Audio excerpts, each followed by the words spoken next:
Saudi अरब ने हज season में पाकिस्तान समेत 14 ममालिक पर आर्जी वीज़ा पाबंदी लगा दी। पाबंदी हज सीजन के दौरान उम्रा, बिजनेस और फैमिली वीज़ों पर लगाई गई। सऊदी हुकूमत ने पाकिस्तान को बाज़ाब्ता तौर पर फैसले से आगाह कर दिया। पाकिस्तानी उम्रा वीज़ा होल्डर्स को 29 अप्रैल तक वतन वापसी की हिदायत। पाबंदी के बावजूद सऊदी अरब में क़याम पर 5 साल की पाबंदी हो सकती है। आर्जी वीज़ा पाबंदियाँ जून के वस्त में ख़त्म होने का इम्कान।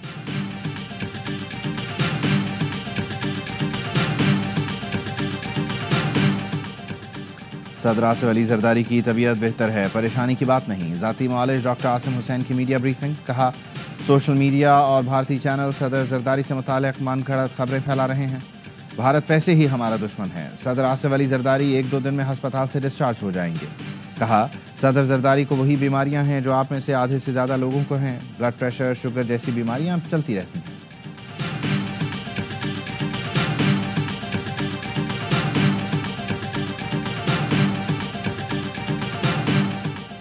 कनाल मंसूबे पर सदर मुमलिकत के दस्तखत मौजूद हैं। 8 जुलाई 2024 की प्रेस रिलीज भी मौजूद है। अब पीपल्स पार्टी वाले कह रहे हैं कि सदर की बात पर तवज्जो न दें। सेनेटर अफनानुल्लाह की प्रोग्राम एतराज़ है में गुफ्तगू। पीपल्स पार्टी ने पहले मंजूरी दी, अब मामले से पीछे हट गई। पीपल्स पार्टी नून लीग की रजामंदी के बाद ही कनाल मामले आगे बढ़े थे। अब पीपल्स पार्टी ने यह सारा मामला नून लीग पर डाल दिया। आइंदा चंद हफ्तों में मुश्तरका मफादात काउंसिल का इजलास बुला लिया जाएगा। हम कोई ऐसा काम नहीं करेंगे जिससे बाद में सूबे आपस में लड़ें। शर्मिला फारूकी ने जवाब दिया, कोई भी प्रोजेक्ट सदर के दस्तखत से मंजूर हो ही नहीं सकता। सिंध ने कनालों के मंसूबे पर एतराज़ उठाया है। मुश्तरका मफादात काउंसिल की मीटिंग बुला लें और फैसला करें।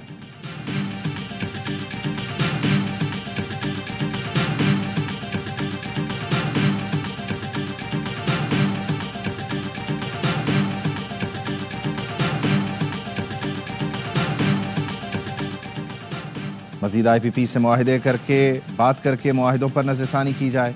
अमीर जमात इस्लामी हाफिज़ नईमुर रहमान का वज़ीर आज़म शहबाज शरीफ को टेलीफोन। बिजली कीमतों में कमी पर इजहार तशक्कुर। वज़ीर आज़म ने कहा, मुश्किलात के बावजूद अवामी रिलीफ को अव्वलीन तरजीह दी, ये मिशन जारी रखेंगे। हाफिज़ नईमुर रहमान बोले, इब्तदाई तौर पर बिजली की कीमतों में कमी का खैर मकदम करते हैं। कीमतों में मज़ीद कमी लाकर आवाम को पूरा रिलीफ दिया जाए। दोनों रहनुमाओं का गज़ा में इसराइली जारहियत पर आलमी क़ुव्वतों की खामोशी पर तशवीश का इजहार।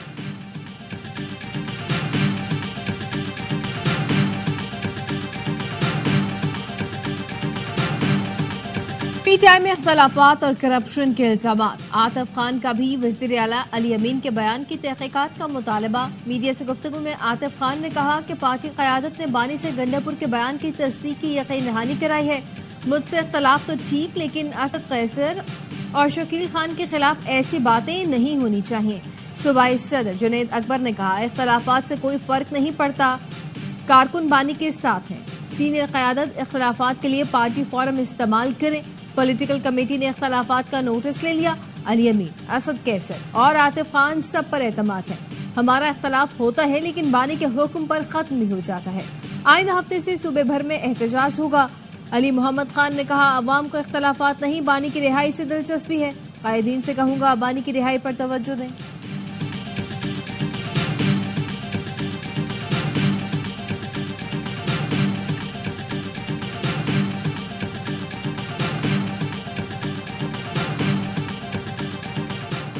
PTI वालों ने एक दूसरे को चोर कहना शुरू कर दिया। पार्टी में जितने लोग थे उतने ही उसके टुकड़े हो चुके। बानी PTI पहले किसी सिक्योरिटी मीटिंग में नहीं आते थे, अब कहते हैं मुझे बुलाओ। अभिनंदन वाक़े पर आर्मी चीफ 1.5 घंटा बानी को मीटिंग की सदारत के लिए मनाते रहे, लेकिन वो ना आए। वज़ीर दिफा ख्वाजा आसिफ कहते हैं, नवाज शरीफ जब भी आता है तरक्की के दौर का आगाज होता है। शहबाज शरीफ ने गुज़श्ता 1 साल के अंदर नामुमकिन को मुमकिन कर दिखाया। इस वक्त कोई सोच नहीं सकता था कि बिजली सस्ती हो जाएगी। शहबाज शरीफ कभी सऊदी अरब, कभी UAE, कभी IMF गए। वफाकी वजीर एहसन इकबाल ने कहा, जब भी हुकूमत में आए तरक्की के लिए काम किया। 5 से 7 साल में बलूचिस्तान को अरबों डॉलर की आमदनी होगी। मुखालिफिन ने 4 साल में सिवाय गालम गलोच के कुछ नहीं किया। कौम का फर्ज है कि हर उस आवाज को रद्द करे जो तकसीम, नफरत पैदा करती है।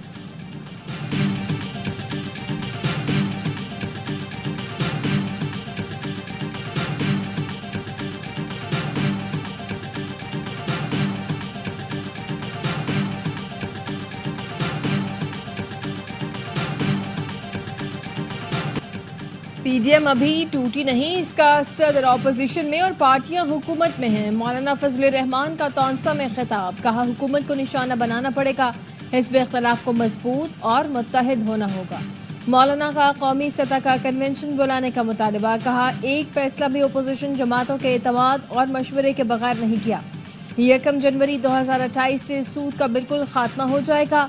अवाम हर चढ़ते सूरज के आगे सर ना झुकाएं। अमेरिका ने चालबाजी से दुनिया की तवज्जो गजा से हटा दी, पूरी दुनिया को इक्तिसादी दौड़ में ऐसा उलझा दिया।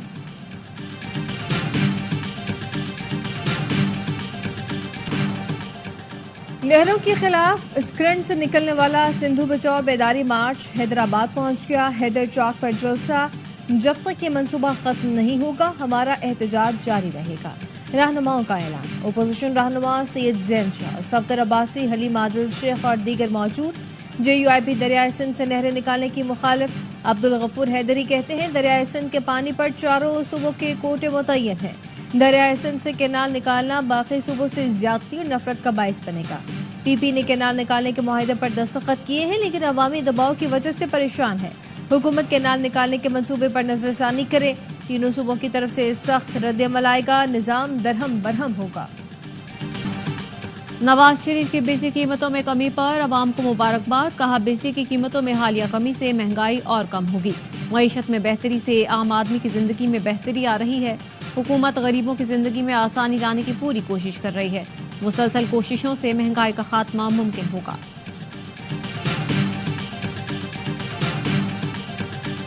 ट्रम्प टैरिफ के बाद अमेरिका से बातचीत का नया पैकेज तैयार कर रहे हैं। स्टीयरिंग कमेटी और वर्किंग ग्रुप बना दिया है। आला सतह का वफ्द अमेरिका भेजा जाएगा। वजीर खजाना मोहम्मद औरंगजेब की मीडिया ब्रीफिंग, कहा क्रिप्टो मार्केट दुनिया की नई मईशत है। अमेरिका से भूटान तक अब क्रिप्टो करेंसी की तिजारत हो रही है।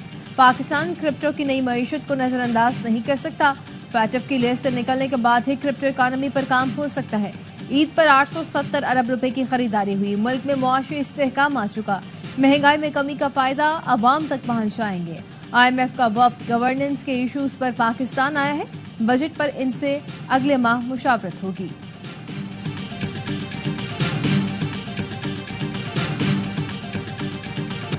पाकिस्तान को न्यूजीलैंड में बदतरीन शिकस्त। न्यूजीलैंड ने T20 सीरीज हराने के बाद वनडे में भी व्हाइट वॉश कर दिया। तीसरे वनडे में पाकिस्तान को 43 रन से शिकस्त। बैटिंग लाइन फिर फ्लॉप। ग्रीन शर्ट्स 265 रन के ताकुब में 221 पर ढेर। अब्दुल्ला शफीक ने कुछ न किया। बाबर आजम ने सेंचुरी करके चलते बने।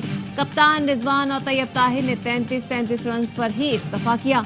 कप्तान मोहम्मद रिजवान ने शिकस्त की जिम्मेदारी कबूल कर ली। कहा तनकीद करना आपका हक, बतौर लीडर अपनी गलती मानता हूँ। कहा बहुत सी चीजों में बेहतरी लाना होगी। हम 40 ओवर्स तक अच्छा खेलते हैं लेकिन फिनिश नहीं कर पाते। गेम अवेयरनेस की कमी भी तस्लीम कर दी। सरदार अख्तर मैंगल रेड जोन में धरना देने पर बसित हैं। रेड जोन को यरगमाल बनाने की इजाजत पहले दी, ना अब देंगे। तर्जुमान बलोचिस्तान हुकूमत शाहिद रिंद कहते हैं हुकूमत ने लचक दिखा दी। अख्तर मैंगल जिद पर रहे तो हमारे पास भी ऑप्शंस मौजूद हैं। अख्तर मैंगल का सबसे बड़ा मुतालबा बलूचिस्तान यकजहती कमेटी की क़यादत की रिहाई है। हमारा मौक़िफ़ वाज़ेह है। अदालतें रिलीफ फराहम करती हैं तो कोई एतराज़ नहीं।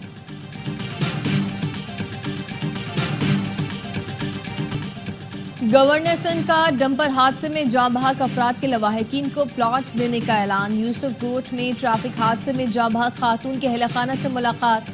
मुतासरा फैमिली को 80 गज के प्लॉट की फाइल दी। कहा तीनों बच्चियों को 12 साल तक इंग्लिश मीडियम स्कूल में तालीम दी जाएगी। बोले मैं नफरत की सियासत नहीं करूंगा। शहर की सियासत उन लोगों को नहीं देंगे जिन्होंने हजारों लोग शहीद किए। नए फनकार मुहाजिर कार्ड खेल रहे हैं। कराची में सब्जी मंडी के करीब ट्रक की टक्कर से जख्मी पिकअप ड्राइवर दम तोड़ गया। चेयरमैन पीपल्स पार्टी बिलावल भुट्टो की गड़ी खुदा बख्श में जुल्फिकार अली भुट्टो और बेनजीर भुट्टो की कब्रों पर हाजिरी, दुआए मगफिरत की। चेयरमैन पीपी ने मीर मुर्तजा भुट्टो और मीर शाहनवाज भुट्टो की कब्रों पर फूल रखे। बेगम नुसरत भुट्टो और बेगम अमीर भुट्टो की कब्रों पर भी हाजिरी। कराची कोरंगी क्रीक में लगी आग को 1 हफ्ते से जायद गुजर गया। चीफ फायर अफसर ने बताया आग की शिद्दत और जेर जमीन से निकलने वाले पानी में कमी आई है। आग की नौयत से लग रहा है कि जेर जमीन बड़ा जखीरा नहीं। आग पर काबू पाया जा सकता है लेकिन इससे गैस फैल सकती है। अमूमन ऐसी आग को 1 माह तक जलने दिया जाता है। लिए गए नमूनों पर मुतालिका इदारे तहकीक कर रहे हैं। ईद की छुट्टियों के बायस रिपोर्ट आने में देर हुई। पीर तक रिपोर्ट मौसूल होने की तवक्को है।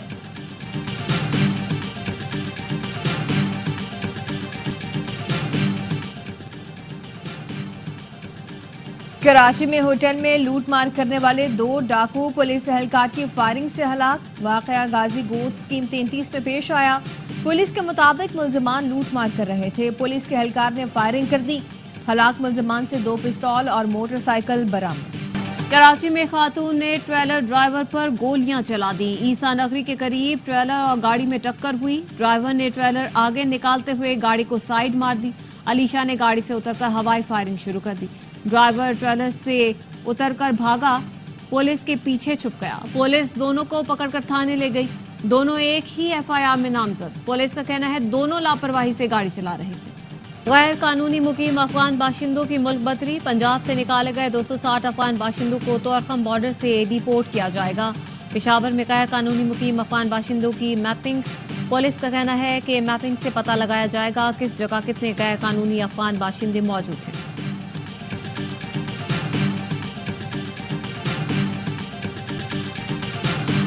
क्रिकेट फैंस के लिए खुशखबरी। पाकिस्तान सुपर लीग सीजन 10 में पहली बार मुकम्मल उर्दू कमेंट्री होगी। पीसीबी का कहना है शायकीन कौमी जबान में एक्शन और जोशो खरोश से लुत्फानंदोज हो सकेंगे। उर्दू और अंग्रेजी दोनों के लिए कमेंट्री पैनल्स का ऐलान जल्द किया जाएगा। मेगा इवेंट का मेला 11 अप्रैल से 18 मई तक रावलपिंडी, कराची, मुल्तान और लाहौर में सजेगा। ऑस्ट्रेलिया में ऑपोजिशन लीडर का रग्बी बॉल को किक मारना कैमरामैन को भारी पड़ गया। इंतखाबी मुहिम के दौरान ऐसी किक मारी कि गेंद सीधी कैमरामैन के माथे पर लगी। जख्मी कैमरामैन से ऑपोजिशन लीडर ने माफी मांगी।